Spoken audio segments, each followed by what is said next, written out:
¿Cómo están? Muy buenas noches con todos.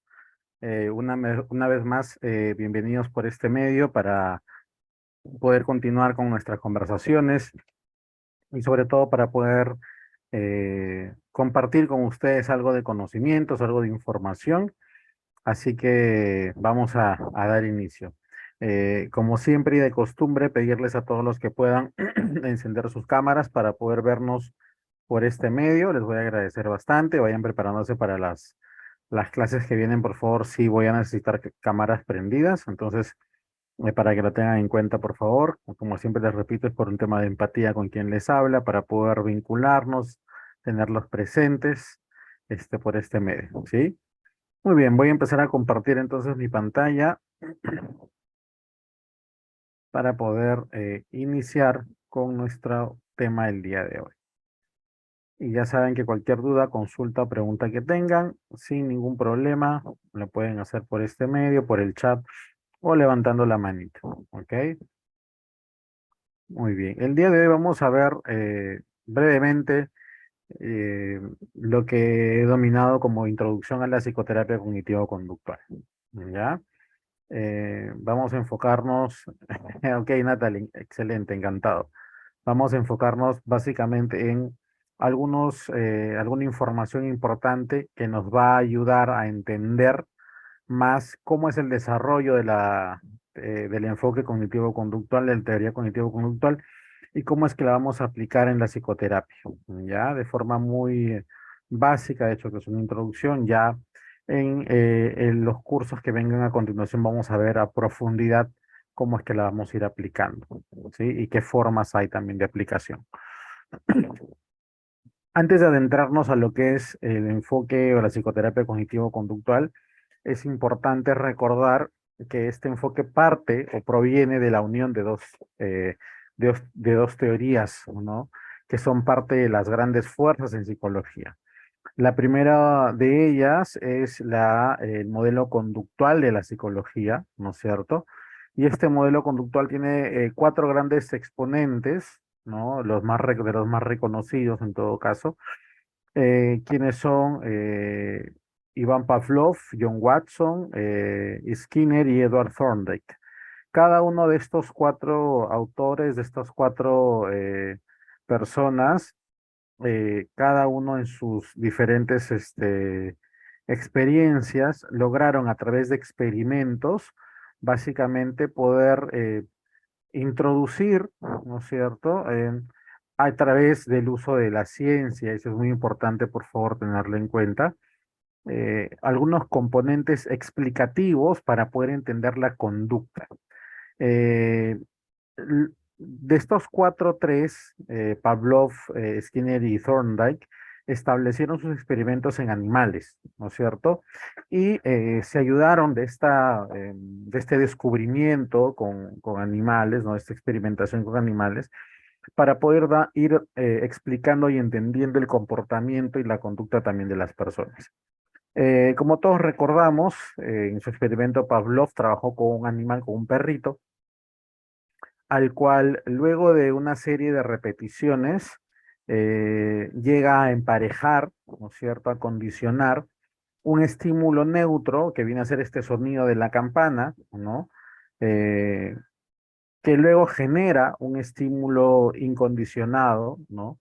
Que es la salivación, ¿no? Entonces, Pavlov nos demuestra con este experimento que un estímulo que en un principio pues no genera ninguna respuesta, al ser emparejado o asociado, perdón, con un estímulo que sí lo genera, probablemente luego por este emparejamiento o asociación que se hace del estímulo incondicionado a un estímulo condicionado, ¿no es cierto? Porque hay una condición previa, eh, empezamos a dar ciertas respuestas, ¿no? Sin que haya algo aparentemente que nos haga responder a ello. Y esto lo podemos ver nosotros en muchos comportamientos que podemos tener. Por ejemplo, cuando escuchamos una canción, cuando escuchamos de repente alguna palabra, alguna frase o vemos algo y automáticamente o la asociamos con alguna experiencia previa, ¿no? Esto pasa mucho con las rupturas de pareja, por ejemplo, ¿no? De repente terminamos con nuestra pareja y por ahí hay una canción que nos hace recordar a esta persona. Pero es una canción que en un principio no generaba nada, o sea, no es que haya sido, digamos, una canción que al principio pues nos generaba un llanto de repente, ¿no? O una sonrisa, simplemente era una canción bonita, una canción simpática, pero luego de que se asocia esta canción a una experiencia con nuestra pareja, o de repente con una persona, con un familiar, por ejemplo, que ya no nos acompaña, ¿no? Hace que cuando pongan esa canción de repente en una fiesta, un evento, nos acordemos de esta persona y empezamos a responder, ¿verdad? Conductualmente a esto, ¿no? Lo mismo pasa en los niños a veces cuando escuchan alguna frase de mamá o papá y automáticamente responden, ¿no? O por ejemplo, cuando de repente el papá llega molesto a casa, ¿no? Abre la puerta, suenan las llaves y entra con un grito, con un golpe al niño o a la niña, y el niño automáticamente cada vez que escucha las llaves del papá se esconde debajo de la mesa, por ejemplo, ¿no? Y vamos viendo ciertas respuestas que luego en consulta con nuestros pacientes vamos viendo y vamos asociando. Y es importante que vayamos observando esto porque cuando trabajemos la terapia cognitivo-conductual vamos a trabajar la evaluación cognitivo-conductual. Y esta es importante ya que nos va a permitir generar la intervención idónea para poder generar lo que vendría a ser en este caso una modificación de conducta, ¿no? Acompañado obviamente de todo el proceso de reestructuración cognitiva. Tenemos también a Watson, ¿no? Que hace un experimento con el niño, el famoso niño Albert, donde lo expone a él a peluches de color blanco, como a conejos y ratas albinas, y cada vez que le pone estos objetos, hace sonar un gong, que son estos platillos gigantes que utilizan en Asia, ¿no es cierto? Y este sonido estridente lo asusta al niño Albert y le genera una fobia hacia estos animalitos blancos y hasta un peluche blanco, ¿no? Entonces, demostrando pues que también estas situaciones podían generarse en personas, obviamente, ahí Watson, no la pasó muy bien porque luego fue denunciado, este es un tema histórico ya, ¿no? Debido a que estaba experimentando obviamente con personas y obviamente con un niño y le genera pues todo un traumatismo, ¿no? Luego, luego Watson, perdón, luego el niño Albert es tratado por una psicóloga, compañera de Watson, no recuerdo ahorita el nombre, pero a través de algunas técnicas conductuales inundación, ¿no? Le ayuda a este niño a perder el miedo otra vez a estos animalitos de este peluche blanco, ¿no? Que son técnicas que hoy en día también se siguen utilizando, ¿no? En lo que es fobias, miedos, temores, ¿no? Que a veces responden a estímulos por ahí también emparejados o asociados. Asimismo, Skinner, ¿no es cierto? En su condicionamiento operante trabaja con palomas y con ratas, ¿no?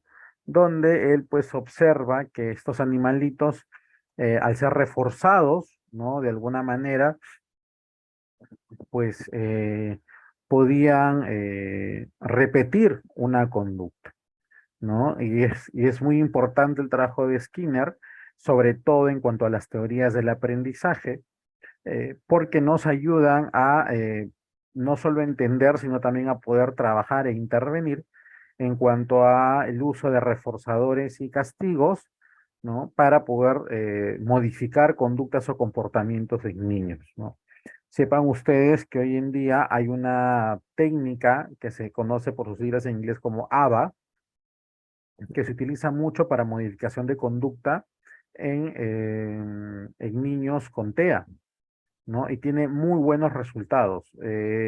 Hay que entender la aplicación porque podría parecer un poco fría, un poco dura, pero hay que recordar que en este caso lo que busca esta técnica básicamente es que el individuo aprenda, ¿ya? A realizar una conducta, un comportamiento socialmente aceptado, como estar sentado quieto, como por ejemplo también cerrar la puerta, como que aprenda a permanecer en silencio por algún momento y a tolerar algunos estímulos del medio, ¿no? Obviamente esto tiene que hacerlo un especialista, una persona que conozca el tema y te tiene que evaluar la capacidad de aprendizaje del individuo, en este caso del niño o el adolescente, ¿no? Entonces es muy importante el trabajo de Skinner porque nos ayuda a nosotros hoy en día a poder explicar, por ejemplo, cómo es que a veces los papás podemos generar conductas inadecuadas en nuestros hijos, ¿no es cierto? Porque estamos reforzando las conductas inadecuadas o porque no estamos reforzando las conductas adaptativas, las conductas positivas, ¿no? A veces los papás, y siempre les digo a mis pacientes, ¿no? A veces los papás nos tomamos mucho tiempo para llamar la atención, mucho tiempo para señalar el error, lo hacemos con mucha intensidad, con mucha frecuencia, pero cuando nuestros hijos hacen algo adecuado, lo que es correcto, lo que es establecido, la felicitación es muy corta, muy breve. Entonces, si el castigo es mucho más intenso y el reforzador no lo es lo contrario, obviamente no se va a reforzar la conducta, ¿sí? No se va a repetir esta conducta. Y es importante por aquí recordar que todo reforzador es aquel estímulo que se da luego de que desarrolle una conducta y que tiene como, vamos a decirlo así, que tiene como este objetivo que esta conducta se repita. Ya por eso es reforzador. Y el castigo, igual, de igual manera, se da después que ocurre una conducta, pero tiene como, digamos, como objetivo, ¿no? Busca, en todo caso, que esta conducta no se repita, se extinga o vaya disminuyendo. ¿Ok? Creo que por ahí todos estamos con esto recordando un poquito de la universidad, ¿no? De pregrado. Y también uno de los principales exponentes de la teoría del aprendizaje y también del modelo conductual es Edward Thorndike, ¿no? Que con su investigación en palomitas también él asevera lo investigado por Skinner, observando cómo estos animalitos respondían también a reforzadores y a un aprendizaje del medio, ¿no? En el entorno. Y él centra mucho en su trabajo las bases para lo que se empezó a desarrollar hace algún tiempo, inclusive aquí en Perú, en el sistema educativo, en el proceso de aprendizaje basado en la experiencia, ¿no? En que los niños y los adolescentes puedan aprender haciendo, ¿no? Por eso es que tanto Skinner como Thorndike son los más reconocidos autores en cuanto también teorías del aprendizaje. ¿Ya? Muy bien, entonces tenemos hasta aquí lo que vendría a ser el modelo conductual. Eh, Dentro de las unidades del comportamiento, de la conducta, tenemos 5 que son importantes que las podamos mencionar y que las observemos, porque cuando nosotros desarrollemos, por ejemplo, con nuestros pacientes, un registro de conductas, un registro anecdótico de conductas, un registro observacional conductual, vamos a enseñarles a ellos a diferenciar lo que es frecuencia, lo que es intensidad, lo que es duración, lo que es latencia y lo que es la tasa de frecuencia o la tasa de duración. Entonces, cuando hablamos de frecuencia, ojo, cuando hablamos de frecuencia, estamos hablando de cuánto se repite, ¿no es cierto? O cuán frecuentemente se da un comportamiento, una conducta, cuántas veces el individuo, el paciente o el cliente responde de esa determinada manera, ¿no? Cuando hablamos de intensidad, estamos hablando de cómo es esta respuesta, ¿no? Si, por ejemplo, la respuesta es una respuesta ansiógena, ¿no? Y es sudoración, ¿no? Entonces, digamos que del 1 al 10, siendo uno que, bueno, siento una ligera sudoración en la frente, ¿no? Que es casi imperceptible a la vista, solamente la siento yo, y siendo 10, de tal modo que mis manos mojan el papel y lo pueden levantar, o que se me moja todo el polo, la camisa, o que sudo a tal punto y magnitud que me cae el sudor de la frente, por ejemplo, ¿no? También movimientos, temblores, enrojecimiento, etcétera, etcétera. Entonces, la intensidad, hablamos de eso, de cuán intenso, cuán profuso es esta conducta, este comportamiento. La duración, obviamente, tiene que ver cuánto dura todo este comportamiento desde que inicia hasta que termina. La latencia es parte de duración, pero exactamente se toma el tiempo desde que uno capta el estímulo, ¿no? Desde que responde al estímulo hasta perdón, desde que uno capta el estímulo hasta que se da la respuesta. Es decir, desde que yo veo ese objeto o escucho esa palabra o veo a esa persona y cuánto demoro en responder, ¿no? Hay personas que ven algo, por ejemplo, se asustan y pasan 10, 15 segundos y recién gritan. Como hay personas que ven algo, ¡ay! Inmediatamente gritaron y saltaron y se fueron corriendo, ¿no? Y la tasa básicamente es la cantidad de veces, ¿no es cierto?, con las que se puede medir un comportamiento o una conducta, ¿ya? Muy bien, esto es importante tenerlo en cuenta, sobre todo para cuando nosotros desarrollamos lo que es un registro anecdótico de conductas o cuando le enseñamos al paciente que haga un registro observacional de la conducta, teniendo en cuenta sobre todo que lo que vamos a buscar siempre es que sean conductas 100% observables, ¿ya? Que sean conductas que se puedan medir, que se puedan evaluar, ¿ya? Eso es lo más importante, ya que una conducta que no se puede medir o no se puede evaluar va a ser muy difícil de trabajar. Entonces, cuando sus pacientes, por ejemplo, usted le digan, ay, doctor, es que yo a veces, no sé, siento adormecimiento. Ok, ¿en dónde siento adormecimiento? En mis piernas. ¿En qué parte de la pierna? En toda la pierna. ¿Qué es toda la pierna? Rodillas, pies, tobillos, ¿no? Muslos. ¿De en qué parte? Ah, lo siento en esta zona, en esta otra zona. Del 1 al 10, ¿cuánto es el adormecimiento? Siendo uno muy leve, siendo 10 que está adormecida toda la pierna y no la siente. 7, 8, 9, listo. Y vamos enseñándole también a nuestro paciente a poder evaluar, medir y analizar estas conductas o comportamientos, ¿no? Y que siempre sean, acuérdense por favor, observables, que sean medibles y que se puedan identificar. Es más, yo les diría que se puedan ejemplificar, que el paciente me puede decir, ah, tal situación pasa, ¿no? Eso es muy importante. ¿Por qué? Porque eso hace que esta conducta o este comportamiento luego la podamos trabajar. Ya, es como cuando me parece que en la sesión pasada hablamos sobre el estrés, ¿no? Entonces yo me siento estresado, pero ¿qué es sentirte estresado? ¿Cómo es sentirte estresado? ¿No? Y toda esa descripción de la conducta en este caso va a ayudar a poder hacer la intervención adecuada, ¿ok? Muy bien. Hasta aquí, por favor, alguna pregunta, alguna consulta, dudas, comentarios. ¿Cómo vamos? No se olviden de hacerme el dedito hacia arriba si es que todo va bien, si se escucha bien, está todo ok.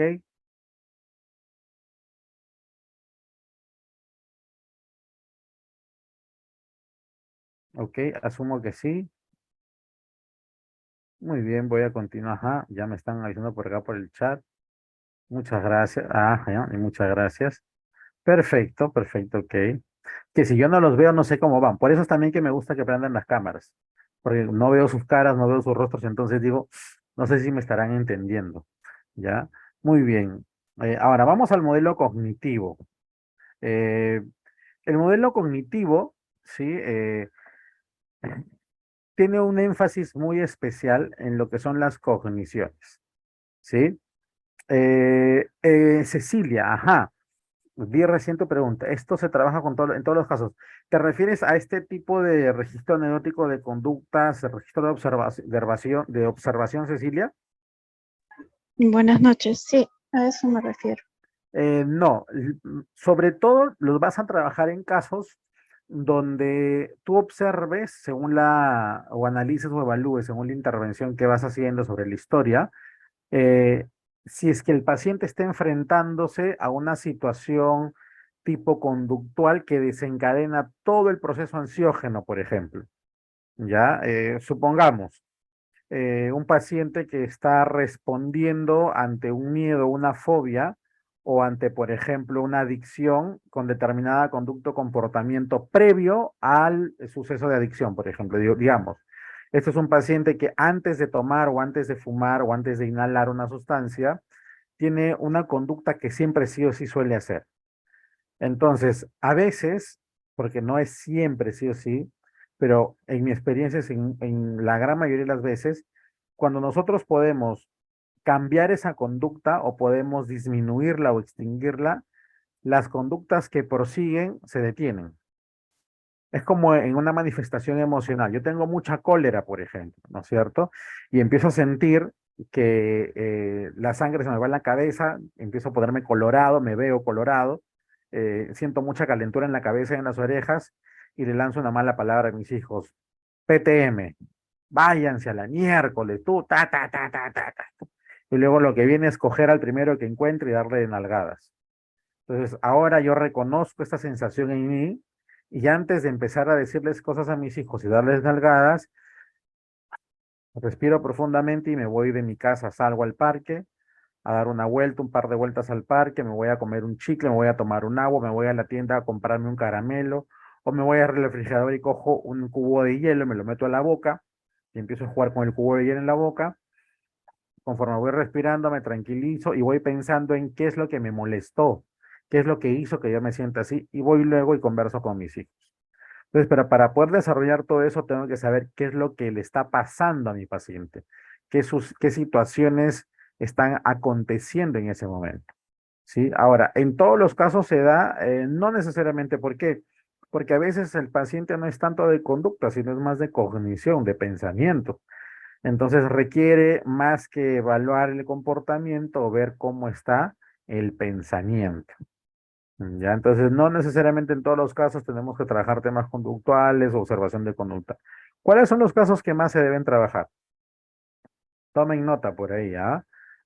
Cuando queremos trabajar regulación de emociones, cuando queremos trabajar control de impulsos, cuando queremos trabajar, como hablamos de control de impulsos, adicciones, por ejemplo, cuando queremos trabajar cutting, o también autolesiones, ideación o intento suicida, ¿no?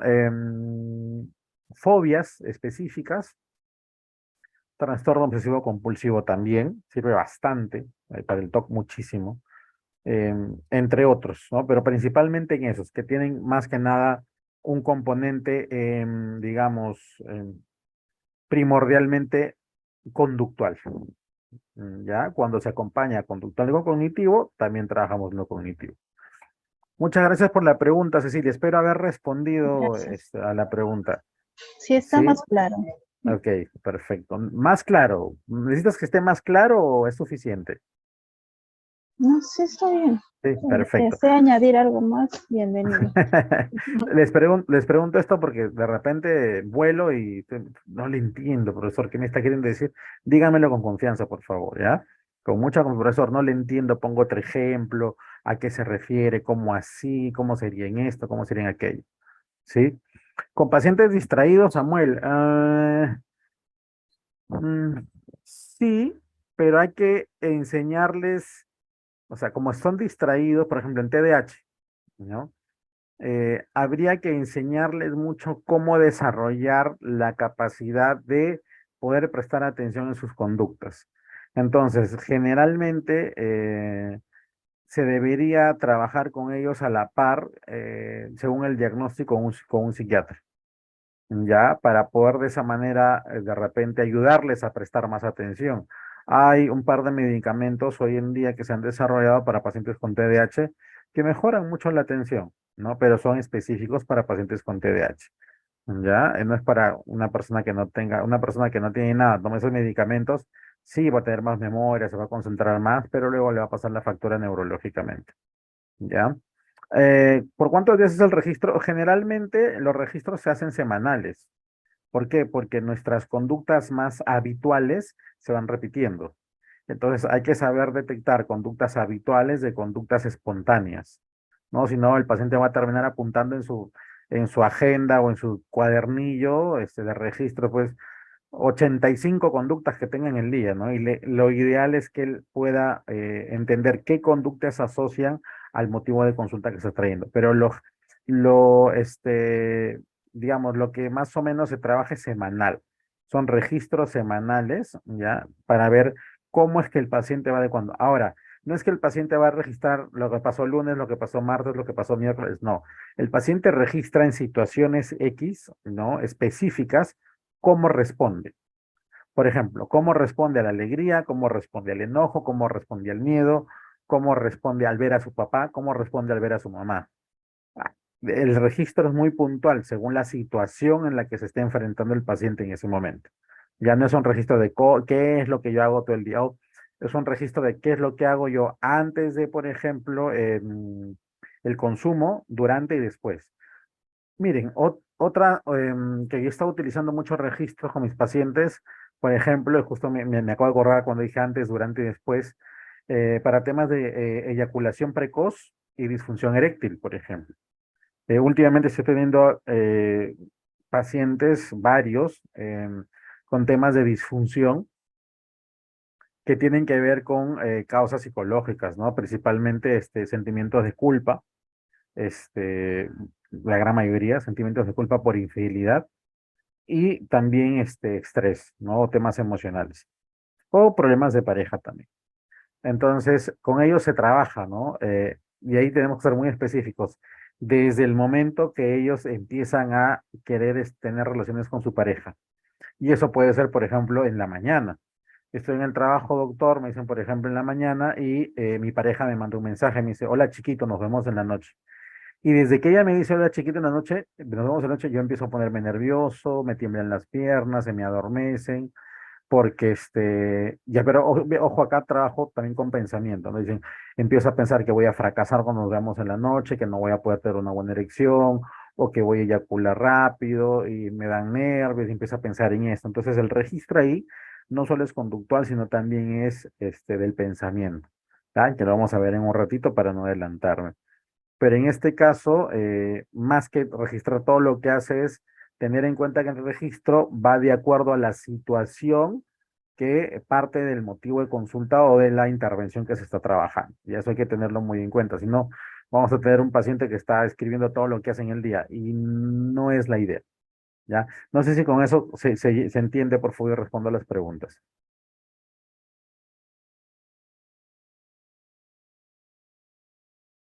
Sí, no sé, Yajaira, si está entendible, Samuel, por ahí. Ok, un dedito nomás like y yo entiendo que estamos bien. O un dislike y también que no. Ok, perfecto. Muy bien, entonces en cuanto al modelo cognitivo, básicamente pone mucha atención en lo que son los pensamientos, las creencias, ¿no es cierto? Cómo elaboramos lo que creemos o pensamos, ¿no? Y todo esto proviene de una construcción personal que nosotros vamos haciendo a lo largo de nuestra vida según las relaciones que vamos manteniendo, ¿no? Con nuestra familia, con nuestros amigos, con nuestros pares en general, ¿no? Y vamos generando ciertos significados o vamos atribuyendo cierto sentido a lo que nosotros creemos que debe ser o tendría que ser en nuestra vida y en la de los demás, ¿por qué no? ¿No? En este caso hay una especial consideración del pensamiento, ¿no? Como eje central de los procesos humanos en general y como una singular forma de inicio para los trastornos mentales, ¿no? Entonces, no sé si recuerdan ustedes, la clase anterior hablábamos de lo que es que el hablar sana, ¿no? Y les decía yo que cómo una persona habla de, de sus crisis, ¿no? Cambia mucho cómo vive sus crisis. Entonces, cuando yo digo que algo es terrible, pues lo voy a sentir como algo terrible. Si digo que algo es lamentable, lo voy a sentir como algo lamentable. Entonces, esto tiene mucho que ver con este modelo teórico, ¿no? En cómo es que nos puede afectar tanto como pensamos. Ahora, este modelo teórico, este modelo cognitivo no es un modelo reciente, ¿ya? En el siglo I, Epicteto, en su Enquiridión, decía lo siguiente, no son las cosas mismas las que nos perturban, sino las opiniones que tenemos de estas cosas. Es decir, en nuestra vida lo que nos perturba no es exactamente lo que sucede, sino es lo que nosotros le atribuimos a eso que está sucediendo, ¿no? Es lo que nosotros opinamos sobre eso. Entonces, esto va centrando un papel fundamental en desde qué perspectiva nosotros observamos nuestra vida, ¿no? Y también luego la de los demás, porque esa perspectiva va a generar en buenas cuentas cómo nosotros nos vamos a terminar sintiendo con ello. Em, el estoicismo es el referente filosófico más importante, ¿no? Para como antecedente cognitivo. Y desde Cicerón hasta Marco Aurelio se destaca el lado subjetivo de la realidad y el papel estrecho que los pensamientos juegan en las pasiones de los seres humanos, ¿no? El control de impulsos, por ejemplo, la regulación emocional, tiene que ver mucho con las pulsiones, con los deseos, ¿no? Y estos se regulan, ¿no? O son considerados a través de los procesos de pensamiento que nosotros elaboramos. Cuando hablamos del alcoholismo, por ejemplo, o de la ingesta de alcohol, tenemos que el 50% de muertes violentas, por ejemplo, o asesinatos, tienen como eje fundamental el alcohol. Y esto es ya que el alcohol en sí mismo, al ser un depresor del sistema nervioso central, ojo, cuando hablamos de ser un depresor, no hablamos de que deprime del trastorno depresivo, sino hablamos que lentifica el sistema nervioso y lo hace más, por decirlo así, más emocional, más sensible.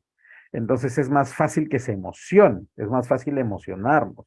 Por eso uno cuando está con unos tragos encima, pues llora y te quiero mucho, yo también te quiero y todos son mis amigos, o lloro por lo que me cuentan, o experiencias que tuve y yo me acuerdo y lloro, ¿no? Y todo lo demás. Y esto tiene que ver básicamente con que nuestros pensamientos en ese momento, la parte cognitiva, no es la más cuerda que digamos. Entonces empezamos a hacer una u otra cosa que viene acompañada, ¿no? Que viene de las pulsiones o estos deseos tan internos que tenemos, ¿no? Y que lamentablemente, pues con el alcohol encima pueden salir y nos pueden generar una serie de dificultades. ¿Ok? Muy bien. El cognitivismo surge como una reacción a los modelos conductuales, ya que para estos la persona básicamente responde a aprendizajes ambientales, ¿no? Es decir, solamente tenemos un ser humano que es copia fiel de lo que pasa en su entorno, ¿no? Simplemente responde, dicen, párate, se para, siéntate, se sienta, es pura conducta, decía, ¿no? Entonces, para lo cognitivo, no solo importa el estímulo que yo capto, ¿no? Sino cómo yo proceso la información del medio, cómo yo configuro ese estímulo que capto en mi cerebro, en mis pensamientos, en mis creencias, en mis ideas. Em, lo que se dio en llamar el paradigma del procesamiento de la información. Entonces, para los cognitivistas, las personas actuamos de acuerdo a cómo procesamos la información que viene del medio. Para los conductuales, las personas actuamos de acuerdo a cómo los estímulos, ¿no es cierto?, son interpretados por nosotros mismos y cómo es que estos estímulos han afectado nuestra conducta y nuestro comportamiento por un tema de aprendizaje, es decir, hemos sido condicionados. Entonces, bajo estas perspectivas surge la idea de unirlas, ¿no? Y decir, oye, ni uno ni el otro, mejor veámoslo los dos y veamos que nosotros frente a una situación X, ¿no es cierto? Respondemos con un pensamiento, elaboramos un pensamiento y este sí también genera una conducta. Entonces, ni solo cognitivo ni solo conductual. Vamos a ver ambos, ¿no? Cognitivo, conductual.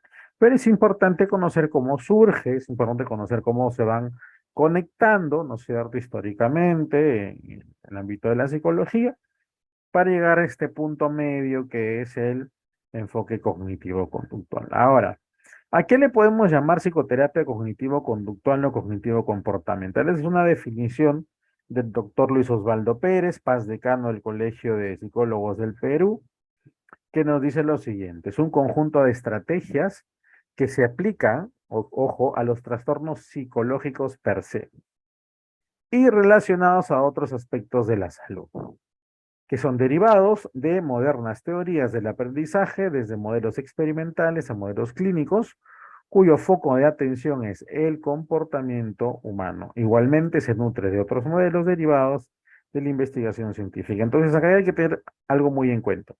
Cuando hablamos de la psicoterapia cognitivo-conductual, del enfoque cognitivo-conductual, estamos hablando de un enfoque que lo que busca o lo que persigue es un cambio de comportamiento. Ojo, ¿sí? Pero lógicamente esto lo va a hacer a través de una reestructuración cognitiva.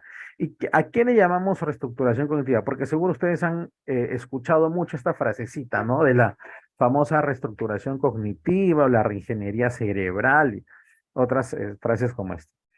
Básicamente es generar un cambio en la forma como pensamos, ¿ya? Generar una nueva forma de ver las cosas para poder asimilarlas de manera distinta y por ende que nuestra conducta, nuestra respuesta sea distinta. ¿Ya? Esto es muy importante ya que nosotros vamos a observar, perdón, vamos a observar en este individuo tres tipos de respuesta. ¿Sí? Las tres son respuestas que podríamos llamarlas conductuales comportamentales en sí, pero cada una de diferente manera. Entonces, tenemos tres tipos de respuestas, ¿ya? Es muy importante que nos tengan en cuenta porque nos van a permitir evaluar cuánto está respondiendo el paciente luego a la intervención. ¿Cuáles son las respuestas? Son respuestas orgánicas, ya, fisiológicas, biológicas, dolores de cabeza, psoriasis, caída de cabello, estreñimiento, eh, adormecimiento, sudoración, estómago flojo, ¿qué más pueden ser? A ver, todo lo que el cuerpo, cómo el cuerpo responda, ¿ok? Lo segundo es la parte conductual, comportamental, lo que yo voy a hacer. De repente me paro y salgo corriendo, grito, lloro, me meto debajo de la mesa porque tengo mucho miedo, respondo verbalmente a una persona unas palabras pues de alto calibre, ¿no? Y la tercera respuesta es la psicológica, la emocional, ¿no?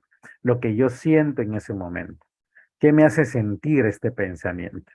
¿No? Tristeza, alegría, desesperanza, desasosiego, felicidad, compasión, etc, etc, etc. ¿Sí? Muy bien. Cuando veamos más adelante en el desarrollo del curso, cómo trabajar el debate, el ABC, vamos a ver esas respuestas que son importantes tenerlas en cuenta y vamos a hacer todo un registro también con el paciente, porque el paciente también tiene que registrar eso, ¿no? No solamente la adversidad que piensa, sino también cómo responde, ¿ya? Entonces, este modelo terapéutico, la psicoterapia cognitiva, se caracteriza porque es un tratamiento activo, directivo y estructurado. ¿Por qué es activo? Porque tanto el paciente o cliente como el terapeuta tienen roles activos en la terapia. O sea, no es que el paciente solamente se sienta a escuchar y el terapeuta solamente habla y habla y habla y habla, y es un monólogo, ¿no? Como podría ser de repente el psicoanálisis en algún momento, ¿no? O en donde el psicólogo, el psicoterapeuta es un erudito, ¿no? Que tiene todo el conocimiento del mundo y bueno, simplemente el otro escucha y ya está, ¿no? No, tampoco es así, ya no sucede de esa manera, sino que es un proceso dinámico donde tanto cliente o paciente como el terapeuta tienen un proceso de diálogo, una conversación, donde el paciente va aprendiendo con ayuda del terapeuta a generar desde él o ella misma, ciertas posturas, ciertas cogniciones y pensamientos o estrategias y herramientas para poder responder adaptativamente a las situaciones que estén aconteciendo. Luego también es un proceso directivo, ya que quien dirige la intervención es el terapeuta. ¿Ya? Si bien es cierto, el centro de la intervención es el paciente o consultante, pero finalmente quien va a dirigir hacia dónde va la intervención es el terapeuta. ¿Sí? Acá no es que el paciente sea un coterapeuta o que el paciente decide qué es lo que vamos a hablar el día de hoy. No, porque el terapeuta ha establecido precisamente con él en los objetivos terapéuticos que se debe trabajar para con ello poder generar o cumplir con lo que se acordó como objetivo terapéutico para poder cumplir con el tratamiento. Ojo, ser directivo no es lo mismo que ser autoritario. ¿Sí? Ser directivo es que el terapeuta ponga tareas a su paciente, le supervise el cumplimiento de las mismas y le ponga límites o pueda de alguna manera enseñarle a cumplir con esas tareas, ¿no? Y que no lo deje pasar como que ya se olvidó, no importa, el otro lo haces. No, hay que ser claros. Yo he tenido que decir a mis pacientes, señor, señora, si usted no me ayuda, si usted no pone su parte, yo no puedo seguir con la terapia porque usted está perdiendo dinero y yo pierdo tiempo, porque hay otra persona que necesita el tiempo que usted está pasando a terapia para atenderse. Y no le estoy dando la oportunidad a esa persona para atenderlo a usted. Pero cuando usted viene y me dice, doctor, es que me olvidé, es que no tuve tiempo para hacerlo, y siempre hay algo que pasa que no tiene tiempo. Entonces, de repente, porque yo les explico a mis pacientes que no todos estamos con la disposición de hacer cosas en la terapia. Porque lamentablemente muchas personas creen o consideran que hacer terapia es ir al psicólogo o a la psicóloga, hablar o hablar con ella, escucharle y con eso ya está, ya resolví mi problema. Em, entonces, no es así. No pasa de esa manera. Hay que también enseñarle al paciente a respetar su tratamiento, a respetar también su tiempo y su dinero, el esfuerzo que está haciendo. Y es un, perdón, es un proceso estructurado, un modelo estructurado, ya que hay ciertos pasos a seguir en la realización de la terapia. Sí tiene fases. No es que voy a hacerlo como yo quiero, no, tiene fases que hay que cumplir para poder tener una transición adecuada entre el inicio y el término del tratamiento terapéutico. ¿Ok? No es hacerlo por hacer. ¿Ok? Si me van a disculpar un minutito, por favor, quiero traerme rapidísimo agüita porque se me está secando la garganta y no voy a poder continuar. Menos de un minuto, por favor. Entonces, eh, es un tratamiento activo, directivo y estructurado, ¿ok? En cuanto a el terapeuta debe tener ciertas características, digamos, o habilidades que debe ir fortaleciendo, desarrollando de acuerdo a cómo va haciendo su trabajo terapéutico, ¿no? Su desarrollo terapéutico. Entonces, ¿cuáles deben ser estas características? Primero, la de aceptación. Eh, Todo terapeuta debe aceptar plenamente a su paciente, ¿ya? Para un terapeuta cognitivo-conductual, no hay un paciente malo o un paciente bueno. No hay un paciente que esté equivocado, o que sea un error, ¿no? Y muchas veces vamos a tener pacientes que nos dicen, doctor, pero ¿y está bien lo que hago? Díganme ustedes si esto es correcto. Dicen, no, señor, eso está mal, no lo siga haciendo. Jamás, de los jamases podemos responder de esa manera. ¿Por qué? Porque tenemos que entender que todos los pacientes hacen lo que hacen, sienten lo que sienten y piensan lo que piensan, porque es su mundo, son sus situaciones, sus problemas, ¿sí? Y hay que entender lo que trae este ser humano. Así yo no comparta su idea, su filosofía de vida, su forma de vivir, lo que piensa de tal o cual situación. Eso, yo no estoy eh, para juzgar al paciente, sino para ayudarlo a encontrarse a sí mismo. Entonces es importante aceptar a nuestro paciente. Un terapeuta cognitivo es auténtico, ¿sí? Debe ser lo más sincero posible, lo más genuino con su paciente. Jamás ser deshonesto, ¿no? Tanto para el paciente como para uno mismo. El vínculo con su paciente depende mucho de esta honestidad y tiene que ver con la capacidad que tenemos para ser reales con nuestros pacientes y ser algo tan sencillo como lo siguiente, es poder decirle a un paciente, disculpe, yo no lo puedo tratar, no puedo abordar esta temática, le voy a recomendar a un colega o mire, lo que les decía hace un momento, ¿no? Decirle a mi paciente, usted estamos trabajando y trabajando, pero no vemos cambios porque usted no está poniendo de su parte, no está realizando las tareas. Es necesario que usted haga las tareas, si no, esto va a funcionar a medias. Es importante que tengamos esa honestidad con nuestros pacientes que sepa entender esa honestidad. Sobre todo, que también sienta que nuestras respuestas son genuinas para él. No sé si les ha pasado a ustedes alguna vez, pero hay pacientes que obviamente en terapia lloran, se sienten tristes o se molestan y a veces ponemos una cara como de no sentir nada. Entonces yo no les pido que cuando el paciente llore ustedes también lloren con él, o que cuando el paciente se moleste ustedes se asusten, pero sí que si el paciente llora, pues que cuando nos mira en la cara vea un rostro de consideración, de empatía, de que lo estamos acompañando en esta tristeza. Cuando esté molesto, que nos vea una mirada de atención, una cara de atenderlo, ok, cuénteme, ¿qué más? Y dígame usted, ¿y cómo así? ¿Qué se siente? ¿No? Y que no se ponga, ya, ok, que sienta que es algo real, ¿no? Lo que está, que tiene una persona real al frente. Y obviamente la empatía, ¿no? Es entender lo que el paciente siente, piensa y hace, ¿sí?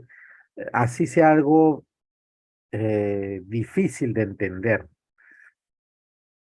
Por ejemplo, entender una infidelidad, ¿ya? ¿Y por qué les hablo de infidelidad? A mí me ha pasado cuando converso con algunos colegas. Sobre todo me pasa con las damas chicas, no sé si a ustedes les pasará lo mismo, ya, pero cuando me pasa que converso con colegas y a veces compartimos casos o les cuento, ¿no? De un caso y les hablo, ¿no? Sí, les cuento, digo, chicas, un tema de pareja y bueno, y el joven le fue infiel, ¿no? Y ella entre perdonarlo, ¿no? Me dicen, ¿qué? ¿Lo va a perdonar? Pues está loca, ¿cómo lo va a perdonar? No, no, no, yo le he dicho la vez pasada a mi paciente, ¿no? Que no lo perdone, porque si no, le va a volver a engañar. Entonces, hay que tener muy en cuenta que ese tipo de respuestas le pueden llevar a la paciente o al paciente a tomar decisiones sobre lo que el psicólogo piensa de su vida y no es algo saludable, ¿no? A mí cuando me dicen, doctor, ¿y usted es porque me dicen, doctor, pero es malo que él me sea infiel, ¿no? Eso está mal. Yo les digo, yo no te podría decir si eso está mal o está bien. En todo caso, te voy a preguntar, ¿crees que es saludable? Dijo, no. ¿Por qué? Porque me hace daño, ok, listo, entonces no es saludable. Pero malo o bueno, le digo, no, porque es subjetivo. Me dice, pero doctor, pero es malo ser infiel. Y yo te vuelvo a repetir, para mí lo malo y lo bueno no existe, para mí existe lo que es saludable o no. En todo caso, no es saludable porque está teniendo repercusiones. Ahora, podría ser que en algún momento, si tú llegas a perdonar a tu pareja, el tema de la infidelidad haya sido algo saludable, porque permitió que tu relación de pareja crezca. Entonces ahí se quedan como, ah, sí, ¿no? O sea, porque todo, acuérdense, todo depende con qué ojos miremos lo que pasa a nuestro alrededor. Pues una situación que hoy día puede ser muy desagradable, mañana puede ser una situación de aprendizaje tranquilamente. Muy bien. Y la empatía precisamente es eso. Entonces, si ustedes sienten, ojo, y lo que por favor quiero que lo tomen de la mejor manera lo que les voy a decir. Si ustedes sienten en algún momento que no están listas o listos para abordar una temática en particular, porque es para ustedes difícil, no saben cómo hacerlo, o tienen ustedes una experiencia previa con esto, con ello, y no saben cómo abordarlo, no por un tema de conocimiento, sino por un tema emocional, resuélvanlo primero. O simplemente no lo traten. O sea, no le digan, yo no trato estos temas, no trato esto, trato esto de acá. Porque no tenemos por qué hacerlo todo. Ya, tenemos que entender que no podemos ser todistas en psicología. Yo, por ejemplo, les cuento, yo no trabajo con niños. A veces me llegan papás con niños y trabajo más con los papás. A los niños los derivo, ¿no? Para evaluación o para intervención con niños. Yo no suelo tratar niños. Adolescentes a partir de los 14, 15 años en adelante. Y adultos sí, ningún problema. Pero niños no suelo tratar, no porque no me gusten, no porque no sepa, sino porque no tengo las herramientas en consultorio y porque me va a demandar más tiempo. Entonces prefiero derivarle a una persona que tenga todas las herramientas, las técnicas, que tenga el tiempo y lo hace y no hay ningún problema. Sí, entonces también hay que ser honestos con nosotros mismos, ¿ya? Y bueno, tener en cuenta que es, em, la empatía tiene que ver precisamente con poder entender a nuestro paciente para poder acompañarlo en este proceso. Porque si no, imagínense que les toque a ustedes una situación de infidelidad y que venga una paciente o un paciente les diga, mire, doctora, doctor, vengo a conversar con usted porque necesito ayuda, le he sido infiel a mi pareja. Ella no sabe y nunca se va a enterar, pero no puedo con este dolor que tengo dentro. Entonces, ¿qué le dirían a este paciente? ¿Cómo lo tratarían? ¿Cómo lo mirarían? ¿Qué sentirían por este paciente? ¿No? De repente sienten cólera y le dicen, no, pero tú tienes que contarle, ¿no? Pero señor, usted está mal, ¿cómo va a hacer eso? Y no son, ojo con esto, por favor, y quiero que tengan en cuenta esto. em, Nuestro trabajo es casi parecido al del cirujano. Si el cirujano corta mal una arteria, una vena, un músculo, un nervio, puede dejar a una persona parapléjica, discapacitada o lo puede hasta matar. Lo mismo pasa con nosotros. Si nosotros damos una palabra, una frase, orientamos inadecuadamente o de forma no muy adecuada a nuestro paciente, le podemos hacer mucho daño. Entonces hay que tener mucho cuidado con lo que le decimos a nuestros pacientes, mucho cuidado, ¿ya? Porque podemos herir a las personas con las palabras. Más nosotros que somos profesionales de la salud y que son personas que están confiando en nuestro trabajo. Ya tener en cuenta esto. Ahora, ¿qué hacemos en la primera sesión en la terapia cognitivo-conductual? Lo primero es crear el famoso rapport. Pero quizás algo de lo que adolecen en pregrado cuando nos enseñan sobre el rapport es que nunca nos dicen cómo, ¿no? Entonces yo más o menos les voy a contar cómo yo genero el rapport con mis pacientes. Entonces, yo lo que hago es, primero cuando recibo la llamada, evidentemente por el WhatsApp, ¿no?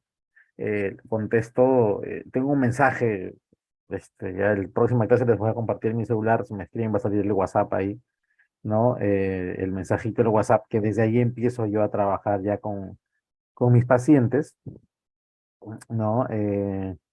Que de una u otra manera, ya los va ayudando a, ¿no? A entender mi trabajo. Y es así, dice, bienvenido a un espacio de escucha y entendimiento.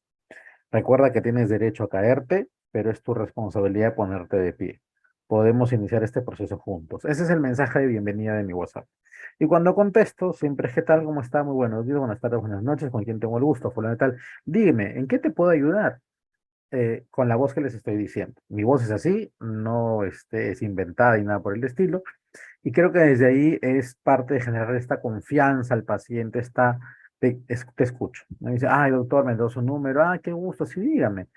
Mire, lo que pasa es que estoy pasando por esto, mi hija tal, empieza a contarme brevemente lo que está pasando, generalmente ¿no? Y sí, algunos lloran, dicen, bueno, bueno, no se preocupe, les digo, ok, sí, yo le puedo ayudar. Dígame usted, qué horarios tiene, desea que sea virtual, desea que sea presencial, tal o cual. Una vez que ya estoy en consultorio, ¿no? Generalmente llego yo, antes de mis pacientes, a veces llego un poquito después, pero ahí estamos siempre llegando, puntual. Les doy la bienvenida y en el saludo me doy cuenta de muchas cosas. Si me extienden la mano, si aprietan la mano, si dan la mano, si se acercan y dan un beso. Hay muchas damas que dicen, ¿cómo está, doctor? Buenas tardes. Sentadas o paradas, no se acercan para nada, o se acercan y dan la mano así, solamente las puntitas, ¿no es cierto? Así. O hay, ah, ¿cómo está, doctor? ¿Qué tal? Qué gusto. Y hay una familiaridad, una cercanía, es importante. Yo igual, entran a mi consultorio, le digo, ¿cómo está? ¿Qué tal? Bienvenida. ¿Desea que la puerta esté abierta o cerrada? Cerrada, doctor, para que nos escuchen. Perfecto, cerremos la puerta. Entonces empiezo y les digo lo siguiente. Mi nombre es Carlos Castro, yo soy psicólogo, soy psicoterapeuta. Y en el día de hoy entiendo que usted me ha llamado porque está buscando el apoyo, ¿no? De alguna situación psicológica que esté pasando en su vida. Antes de iniciar, quisiera decirle que este es un espacio de ayuda, este es un espacio de escucha, donde le ofrezco tres cosas. Primero, no juzgarle, yo no le voy a decir si lo que usted hace, piensa o siente está mal o está bien, así usted me lo pregunte. No le voy a decir, ay, no, pero ¿cómo va a ser eso? O va a haber ni un gesto extraño o algo así. En segundo lugar, les digo, ese es un espacio donde yo la voy a escuchar, por eso es que usted no va a ver mi celular yo lo guardo, silencio, vibrador, le voy a pedir que haga lo mismo usted también. Y finalmente, esto es un espacio 100% confidencial. Nada de lo que usted me diga, yo voy a contarle a alguien, a menos que usted me pida que le ayude a contarle algo a alguien si fuera necesario. Y les digo, y les pido lo mismo a usted. Y le explico, muchas veces pasa que mis pacientes van y dicen a su mamá, a su papá, a su hermana, a su tío, a su vecino, mira, he hablado esto con mi psicólogo, me ha dicho tal. Y viene por ahí la mamá y dice, no, ese psicólogo está loco, ¿cómo te va a decir esas cosas? O viene por ahí la tía y le dice, ¿qué? ¿Así te ha dicho? No, pero hijita, así no es, porque tú sabes que las mujercitas tienen que ser así, así. Entonces eso es un sabotaje para la terapia. Entonces yo les pido que sean muy cautos con quién comparten su información. Dicho esto, les digo, quisiera que me diga si tiene alguna pregunta o alguna duda. Hacen cualquier duda o pregunta que tengan e inicio mi proceso. Cuénteme usted, generalmente uso dos preguntas. Una vez es, cuénteme usted qué es lo que le trae el día de hoy por acá.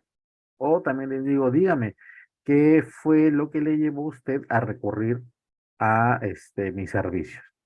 Cualquiera de esas dos formas. En el consultorio, obviamente, hay agua, hay tisús, es un ambiente cómodo, limpio, agradable, con mucha iluminación, con mucha luz, servicios higiénicos limpios, todo huele rico, todo está bonito, yo también muy bien presentado, obviamente, no ni en pijama ni nada por el estilo, tampoco les digo que voy internado, pero trato de verme lo más profesional posible. Y básicamente eso. A veces uso chaqueta, a veces no. Ya eso depende de cómo tenga mis camisas o no. La chaqueta para mí no es digamos, algo que sí o sí se tiene que utilizar siempre. Muchas veces, inclusive hay pacientes que me han pedido que no utilice chaqueta o me han pedido que la utilice. Es a comodidad del paciente. Y con eso creo yo que ya generamos algo de confianza.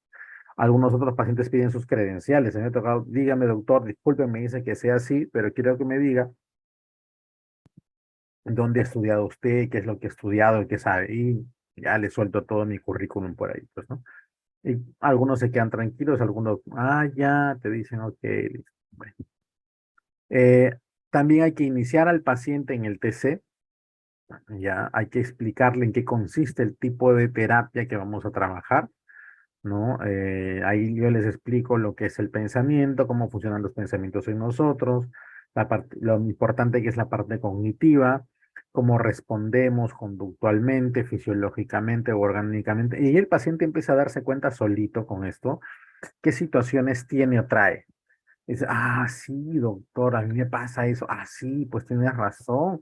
Ya le voy a contar, ya le voy a contar. Dicen, ¿no? Y precisamente se dan cuenta que este tipo de terapia les va a funcionar, porque es precisamente lo que les está pasando. Luego, hay que enseñarle al paciente a entender su malestar, ¿sí? Hay que enseñarle a entender que no es una enfermedad, que no es un trauma, perdón, que no es un diagnóstico, sino es una característica o una situación que está viviendo hoy en día que va a mejorar. Porque es importante darle esperanza a nuestro paciente. ¿Sí? Es importante que el paciente entienda que no es el fin del mundo, que en este modelo terapéutico que nosotros manejamos, sí podemos trabajar. Y yo les digo a mis pacientes, no se preocupe, que no es la primera persona que estoy atendiendo con este caso. ¿No?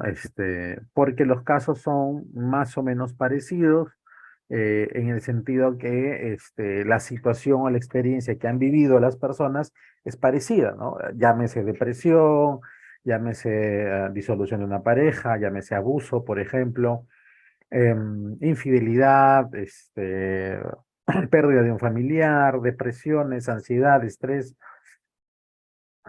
conflictos intrafamiliares también, ¿no? Entonces, les digo que no son la única persona, que ya tengo casos así que los he trabajado, que han ido muy bien y que sí se puede, ¿no? Y les damos esperanza, ¿no? Normalizar las dificultades del paciente es que se me hace muy difícil. Algo que quizás les ayuda mucho a todas las personas es entender que nadie nace sabiendo y que para poder regular nuestras emociones, tener una adecuada comunicación efectiva, tener una adecuada salud mental y estar y tener bienestar psicológico es un trabajo, o sea, tenemos que desarrollar todo esto, ¿no? Pero si es que no nos enseñan, no sabemos cómo hacerlo, no hemos tenido experiencias positivas para involucrarnos con estas situaciones, entonces no lo vamos a hacer, o sea, no sabemos, ¿no? Y yo les digo a veces a mis pacientes, ¿será que de repente usted no está preparado todavía por una relación de pareja y por eso fracasa? Y me dice, yo creo que sí, doctor. Bueno, le digo, eso no es malo, solamente quiere decir que le falta aprender algunas cosas. ¿Qué pasaría si le digo entonces que con la terapia usted va a aprender esas cosas, va a tener estrategias y va a poder desarrollarse adecuadamente? Mi doctor, o sea que haciendo la terapia voy a aprender a relacionarme, a tener relaciones de pareja adecuadas, saludables, a quererme más. Claro, le digo, por supuesto, de eso se trata. Genial, doctor, eso es lo que yo quiero.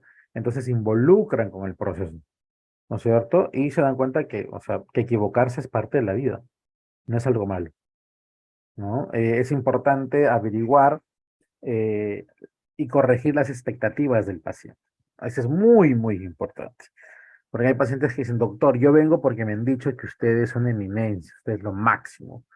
Entonces yo tengo una amiguita que dice que dos, tres veces habló con usted y ahorita está otra persona. Así le digo, ¿y qué? ¿Cómo se llama tal persona? Ya le digo, claro, claro, le digo, pero la señora tuvo un proceso largo. Ay, me he hecho tres terapias. No, le digo, no son tres terapias. Ella ha estado conmigo casi un año. Me dice, yo pensé que eran con dos, tres terapias, yo no estaba bien. Le digo, mire, hasta ahora no tengo ningún caso que con tres terapias ya todo esté ok. Sí se ayudan, pero yo les explico y les digo, ¿no? Que el proceso de terapias no es de corto plazo.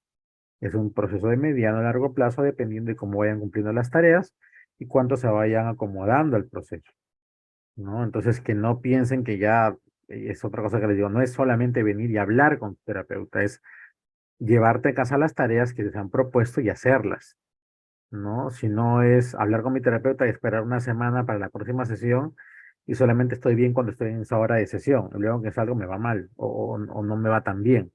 Entonces, no se trata de eso, ¿no?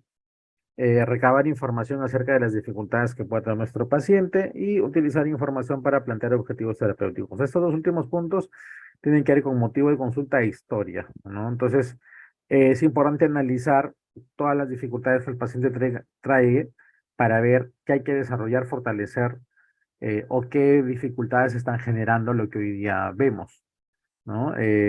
O lo que estamos atendiendo en todo caso y tener toda esta información para poder plantear los objetivos terapéuticos, saber qué es lo que vamos a hacer con el paciente.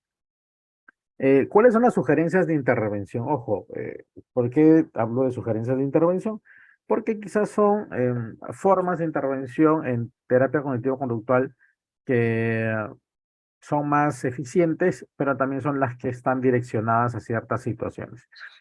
Cuando hablamos de depresión, es importante trabajar lo que es la tríada cognitiva de Beck. Entonces, la tríada cognitiva de Beck nos dice que un paciente depresivo, ojo con esto, primero tiene una visión negativa de sí mismo, ¿no es cierto? Se percibe como una persona eh, que no puede lograr las cosas, se percibe como una persona que ha caído, que ha defraudado a los demás, se percibe como una persona, de repente vulnerable, una persona insana, etcétera, etcétera. Eso le hace tener una visión negativa de todo lo que está alrededor de ella o de él, ¿no? Todo está mal, todos me odian, nadie me quiere, porque siempre, siempre me va mal en el trabajo, me va mal en el colegio, etcétera, etcétera. Y otro es que hay una visión negativa del futuro. Entonces yo digo, ¿para qué voy a vivir? Si me va a ir mal, siempre me va a ir mal, nunca logro lo que yo me propongo, siempre me equivoco, siempre de desacierto en desacierto, etcétera, etcétera. Entonces, ¿cómo utilizamos esta triada cognitiva? Para poder empezar a transformar la visión que el paciente tiene del mundo. Por ejemplo, dice, todas las personas que he conocido me han utilizado en la vida. Ok. ¿Cuántas personas te han utilizado en la vida? Cinco. ¿Y solamente has conocido cinco personas? No, pues, o sea, es que son los que me estafaron. Bueno, pues son cinco. O sea, tú debes conocer más de cinco personas, ¿no? Solo en este último año habrás conocido 20. Sí. Entonces, ¿no son todas las personas o sí? No, no, no. En todo caso, ¿qué podrías decir? No, es que algunas de las personas que conocí en mi vida me han engañado, me han estafado. Ok, algunas, listo. Entonces, ahora que me dices que son algunas personas, que no son todas, sino algunas, ¿cómo será tu futuro? Bueno, sí, pues antes pensaba que a todos me iban a engañar, ¿no? Pero, o sea, en realidad tengo que darme cuenta, pues, ¿no? O sea, cómo son las personas para de acuerdo a eso ver si me van a engañar o no. Ok, listo. ¿Y ahora qué me dices de ti? Eres así una persona estafable, se me dijo una señora, soy una persona estafable, me dijo. Eres una persona débil, como dices, eres una persona que siempre se equivoca, o cómo es. No, yo creo que de repente me equivoco como todos, pero estoy aprendiendo a tener en cuenta tales y cuales cosas, ¿no? Para tomar decisiones. Ok, listo, perfecto. Y empezamos a cambiar, miren, toda esta visión, ¿no es cierto? Entonces, como es cíclico, podemos empezar tanto por la visión de uno mismo, por la visión del mundo, la visión hacia el futuro. Pero quizás la visión más difícil de cambiar o la que cuesta más es la visión de uno mismo. Sí, y sobre todo cuando tenemos pacientes que les han enseñado desde pequeños a juzgarse mucho o a juzgar mucho a los demás. ¿No? Esto implica en el paciente un proceso muy complejo, ya que tiene que desobedecer, ¿ya? A tantas ideas y pensamientos o creencias arraigadas que tiene, que dicho sea de paso son bastante centrales y las tiene pues en la punta de la lengua, ¿no? Y están estos peros comunes que tenemos todos. Pero es que no lo voy a aprender, es que para qué lo voy a hacer, es que está muy lejos, es que tal o cual, porque siempre le han ido repitiendo eso en toda su vida desde que ha sido niño o niña. Entonces por eso es que a veces es muy complicado trabajar lo de uno mismo primero, ¿ya? Pero depende de cómo el paciente lo vaya pues trasladando. También están los pensamientos automáticos, como les mencionaba, que son unos pensamientos eh, se les denomina automáticos porque son como que muy rápidos de darse en situaciones desagradables o en situaciones donde el paciente siente que ha pasado algo terrible o hay una adversidad, una crisis, ¿no? Otra vez lo mismo conmigo, otra vez me equivoqué, siempre es lo mismo, ya no puedo más, porque la vida es así de injusta y es que yo nunca puedo hacerlo solo, siempre va mal a mí y se empieza a llenar, a llenar y a llenar de muchas ideas, de muchas perspectivas, de cómo deberían ser las cosas, de cómo tendrían que ser. Hay que evaluar estos pensamientos, de dónde provienen, cómo se generaron, para poder debatirlos. Y aquí el combatir los pensamientos automáticos es una suerte de debate. Es que el paciente pueda aprender a hacerse preguntas para evaluar si es que ese pensamiento es racional, si ese pensamiento es realmente cierto, ¿no? No solo cierto, sino que sea lógico. Por ejemplo, cuando dicen, no, todos los hombres son iguales. ¿Seremos todos los hombres iguales? ¿No? ¿Serán todas las mujeres iguales? No, no somos iguales, pero ¿por qué está ese pensamiento ahí? Entonces, ¿qué es lo que genera ese pensamiento? Experiencias, ideas de mi mamá, de mis amigas, que escucho esta frase, que veo esta novela, y vamos trabajando todas esas situaciones o todas esas personas que se involucran con uno para ir encontrando nuevas formas de ver o de pensar, digamos, esa situación. Eh, y algunas, por ejemplo, distorsiones cognitivas que podemos encontrar, ¿no? Que podemos ver. Pensamiento todo o nada, si es que me amas, si me quieres, te vas conmigo. Si te quedas, si vas a ver a tu mamá un fin de semana, entonces no me amas, por ejemplo, ¿no? Si es que realmente eres mi amigo, entonces tienes que solamente estar conmigo, no te juntes con otras personas, ¿no? El pensamiento catastrófico, es terrible, es catastrófico esto que ha pasado, es lo peor del mundo. Nunca me imaginé que algo tan malo me iba a suceder a mí. Entonces, cuando le hablamos de esa manera, ¿no es cierto?, sobre algo, pues le damos precisamente esa característica de monstruosidad o calamidad o catástrofe a ello. Sí. Perdón, ¿se me escucha ahí, por favor? Creo que cambió el micrófono. ¿Se me escucha bien? Hola, hola. A ver. Sí, ok, Sí ok. se No, escucha. ahí Sí se está, perfecto. No les escuchaba. Gracias. Entonces les decía, tenemos esta situación, ¿no? De ser todo catastrófico. Entonces, por ejemplo, ahí lo que hacemos es enseñarle al paciente a que podamos cambiar lo catastrófico por lo lamentable, porque quizás lo lamentable es algo triste, pero no es el fin del mundo. Es algo que lamentar, pero podemos continuar, ¿no? Descalificar o dejar de lado lo positivo, ¿no? Es como cuando en una relación de pareja, por ejemplo, me olvido la fecha de mi matrimonio y me quiero separar porque mi pareja se olvidó la fecha de mi matrimonio, pero es una persona que siempre me ha tratado bien, siempre se ha portado bien conmigo, me ama, me quiere, pero se olvidó la fecha de mi matrimonio, pues y eso para mí es lo peor. Entonces, imagínense, ¿no? 14, 15 años de matrimonio tirados a la basura solamente porque se olvidó la fecha del matrimonio. Y a veces nos cerramos a eso, ¿no? Y no vemos todo lo demás y solo vemos eso malo, lo negativo, ¿no? O pasa también con personas que van a, por ejemplo, almorzar a un restaurante lindísimo, la atención muy buena, la comida riquísima, buen precio, pero justo cuando fueron a cobrarles la cuenta se demoraron mucho. Dicen, no, nunca más regreso a este restaurante porque se han demorado la vida en cobrarme la cuenta. Sí, pero la comida estuvo buenísima, sí, la mejor que he probado, pero nunca más regreso porque en la cuenta se demoraron.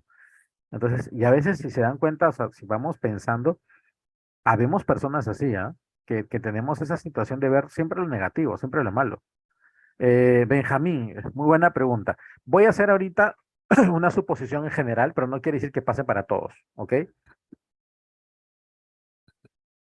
Pero podría ser, ojo, podría, digo podría, no tiene ni es, no podría ser, debido a que en tu historia familiar siempre la familia, generalmente patriarcal o matriarcal, ha tenido o ha tendido a juzgar y criticar todo lo que está a su alrededor.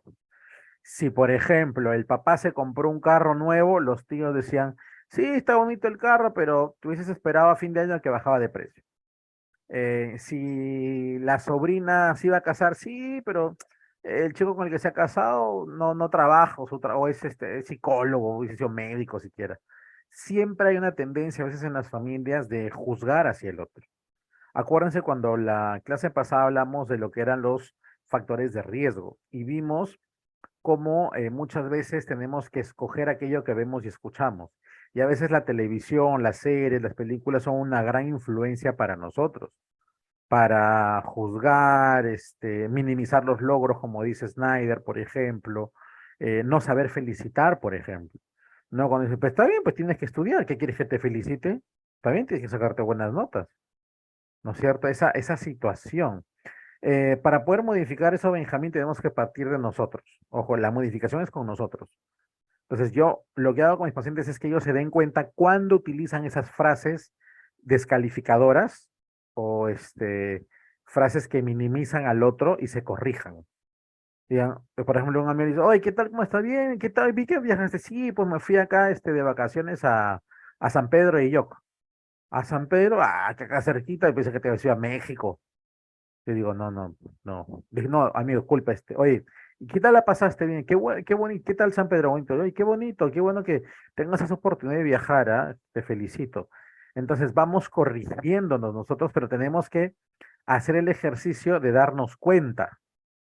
cuando descalificamos, cuando minimizamos a los demás o simple y llanamente no validamos las emociones, que por eso vas a llorar, estás llorando por soncera, ya vas a estar ya con tus tonterías otra vez. Y a veces desvalorizamos o no validamos las emociones de los demás. Entonces lo mismo hacemos con las nuestras. ¿Cómo voy a estar llorando yo por ese sonso? ¿No? Ya ni que fuera mucho. Entonces, y con la familia, pues a la familia no la puedes cambiar. Con la familia es aceptarla, tratar de entenderla y verla lo más sanamente posible que sea para ti. Y si a veces es verla una vez al año, pues ni modo, o sea, es lo que toca para no seguir nutriéndonos de esa situación. O podemos hacer el intento de enseñarles nuestro cambio para que ellos también procuren uno que sea saludable para ellos, ¿no? Bueno, y así, otras distorsiones que seguramente luego seguiremos viendo, que por tiempo ya no las menciono porque si no se nos va. Para poder, por ejemplo, identificar y modificar las creencias intermedias y centrales que propone Beck, se hace más o menos lo siguiente. Tenemos que entender que hay una creencia central, que es el núcleo de todo, ¿correcto? Y es soy incapaz. Esto genera creencias intermedias. Por ejemplo, ser incapaz es lo peor que te puede pasar, ¿no? Si trabajo mucho, entonces voy a poder lograrlo, ¿no? ¿Por qué? Porque tengo la idea de que ser incapaz es malo, de que no hacer las cosas es malo, que no lograr algo es malo. Entonces, si yo no trabajo mucho, voy a fracasar en la vida.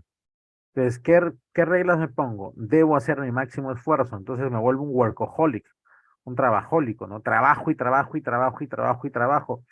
Y en la pared de mi casa están mis diplomas y mis certificados y mis trabajos y cada vez gano más plata y trabajo y gano más plata y trabajo y gano más plata, pero cada vez me siento menos feliz, ¿no? Porque tengo la idea de que tengo que sobresalir en todo y que tengo que ser el mejor, pero no me siento feliz, pero tengo que ser el mejor, ¿no? Entonces, ¿qué pensamientos automáticos arrojan o generan estas creencias centrales y estas creencias intermedias?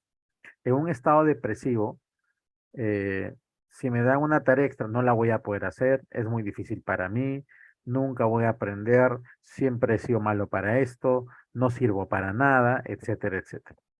Entonces, ¿por qué? Porque vamos alimentando la idea de que ser capaz o hacer bien las cosas es bueno.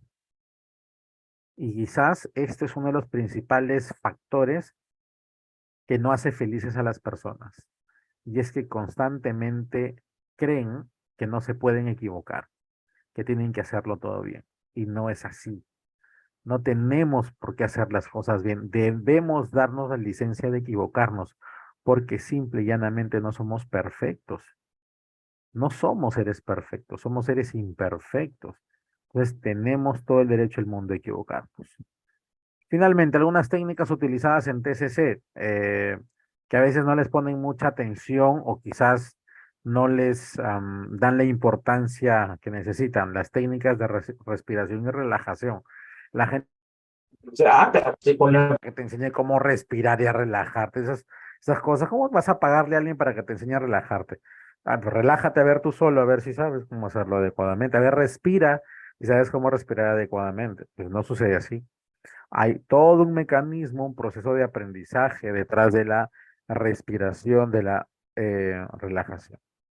Asignación de tareas, técnicas de distracción, de sensibilización sistemática, que es buenísima para fobias. Yo le he trabajado un par de veces y funciona muy bien cuando se trabaja adecuadamente. Las autoafirmaciones, que tienen que ver con recursos propios para poder decirnos que lo vamos a lograr, que lo vamos a hacer, ¿no? El juego de roles, autoobservación, la terapia racional emotivo-conductual de Albert Ellis, que es increíblemente efectiva, el trabajo con el niño interior, búsqueda de soluciones alternativas, técnicas de inundación, etcétera, etcétera, etcétera. Muchas otras técnicas, ¿ya? Que poco a poco vamos a aprender algunas de ellas, sobre todo las de Ellis y las de Beck. Bueno, para finalizar, básicamente lo que me gustaría que hoy día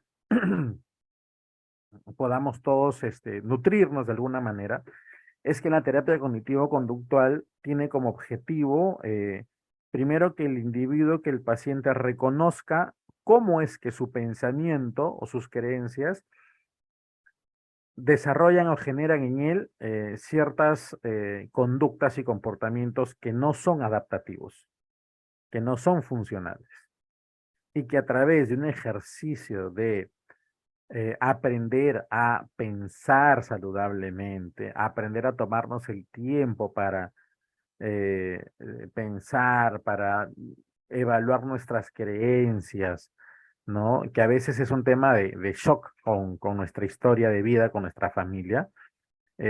A través de este cambio, pues también cambia nuestro comportamiento, nuestra emoción, nuestro cuerpo también lo va a agradecer, porque orgánicamente también hay muchos cambios, ¿no? Y obviamente nuestras emociones también cambian, ¿sí? Muy bien, no sé si hasta acá tengan alguna pregunta, por favor, alguna duda.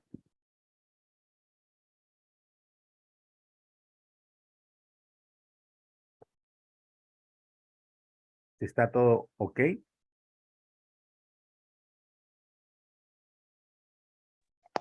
Vamos también a buscar ese golpe de poder, pero intercambiar Samuel, con que desesperadamente busca la fidelización.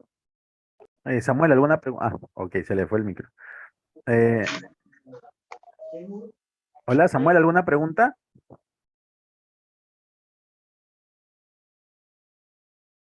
Ajá, Benjamín. ¿Cómo puedes cambiar la creencia y mejorar? A ver, el proceso del ABC básicamente es reconocer eh, qué es lo que me hace a mí esa creencia, ese pensamiento, ¿no? ¿Qué es lo que desencadena en mí como comportamiento? Y luego debatir, por ejemplo, si el pensamiento es todos los hombres son iguales. Entonces el debate es, ¿cómo sabes que todos los hombres son iguales? ¿Conoces a todos los hombres? No, no, no, o sea, los hombres que yo conocí en mi vida. Ok, ¿todos los hombres que has conocido tú en tu vida son iguales? No, o sea, mis parejas. Ok, ¿cuántas parejas has tenido? Cuatro, perfecto. ¿Esas cuatro parejas te han hecho lo mismo? Sí, ok. ¿Y a qué crees tú que se debe que te hayan hecho lo mismo? Bueno, es que han sido sinvergüenzas, tal por cual, toda, listo. Ok, y eso, y el cómo se comportaron ellos, ¿con quién lo hicieron? Conmigo, ok. ¿Quién escogió a estas personas? Fui yo. Entonces, ¿qué podrías decirme ahora respecto a la primera idea que tú tuviste? Que todos los hombres son iguales. Bueno, que todas mis parejas que yo escogí eran iguales. Ok, cuéntame, ¿cómo los escogiste? ¿De acuerdo a qué? A tales y tales y tales características. Y si ahora cambiamos esas características, podrías escoger de repente a personas que no sean parecidas y que no vayan a responder como los otros. Sí, podría ser. Entonces, ¿qué podrías decir? Que los hombres que yo escogí para mi vida probablemente eran iguales por cómo los escogí. Si cambio la forma de escogerlos y lo que yo espero de ellos y lo que yo quiero de ellos, probablemente ellos también cambien. Listo. Y cambiamos la creencia, ¿no? Y así hay otros métodos y técnicas también para cambiar creencias, ¿ya? Básicamente así es Benjamín fue, ¿verdad? Entonces, pero ya cuando veamos la clase vamos a dar ejemplos más digamos, objetivos para poder hacer con ustedes todo el debate, ¿sí? Y quizás para ustedes como recomendación en cuanto a sus pensamientos es preguntarme si lo que yo pienso es real. Por ejemplo, mi hija, vamos a suponer, se porta mal. Digo, qué malcriada que es mi hija. ¿Pero es malcriada?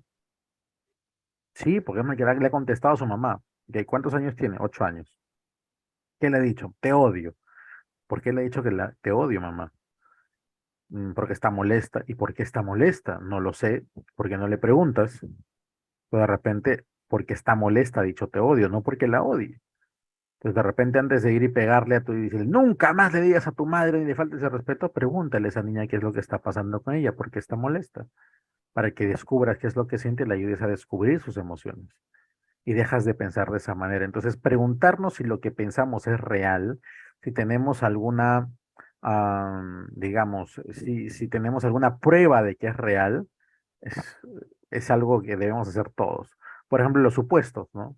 Suponer las cosas, suponer que tal o cual es así, suponer que el otro es así. ¿Cómo lo sabes? No sé, supongo. Si no sabes y supones, mejor no tomes decisiones. Cuando suponemos y tomamos decisiones, generalmente fallamos.